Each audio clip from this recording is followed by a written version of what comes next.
السلام علیکم ناظرین، جی پاکستان چینل میں آپ کو خوش آمدید کہتے ہیں۔ امید کرتے ہیں آپ سب خیریت سے ہوں گے۔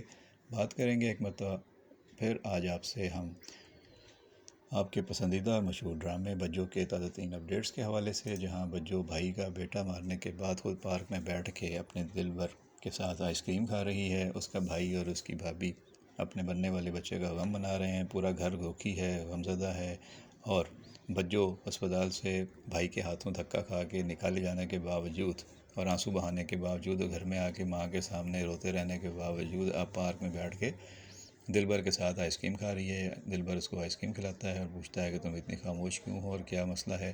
تو وہ کہتی ہے کہ بعض دفعہ خاموشی ہی بہتر ہے، ورنہ شور کانوں کے پردے پھاڑ دیتا ہے۔ ظاہر ہے اس کے تو دماغ میں یہی چیز چل رہی ہے کہ تم ذمہ دار ہو میرے بیٹے کے بچے کے مرنے کی، اور یہ بات اس کو کسی اور نے نہیں، اس کے سگے بھائی سہیل نے کہی، اور اب ظاہر ہے کہ اس کا دماغ پھٹا جا رہا ہے، لیکن وہ کرے کیا؟ وہ بظاہر تو وہ کسی چیز کا اثر لینے والی ہے نہیں، وہ تو اپنی ٹک ٹاکر اور یوٹیوبر اور اپنی ویڈیو بنائی جا رہی ہے، اور دل بھر کو بھی اس لیے پسند کیا ہوا ہے کہ یہ بھی بہت بڑا یوٹیوبر ہے اور بہت اچھا ٹک ٹاکر ہے اور اس کی بڑی فالوشپ ہے، تو یہ دونوں آپس میں مل گئے ہیں۔ ادھر دردانہ اور بشرا جو ہیں وہ اپنے ساس کا عذاب سہ رہی ہیں، اور ان کے شوہر ان کی بات سننے کے موڈ میں نظر نہیں آتے، پیار تو جتاتے ہیں لیکن ان کے اوپر کیا بیت رہی ہے بیویوں پہ، یہ ان کو صحیح طرح پتہ نہیں ہے۔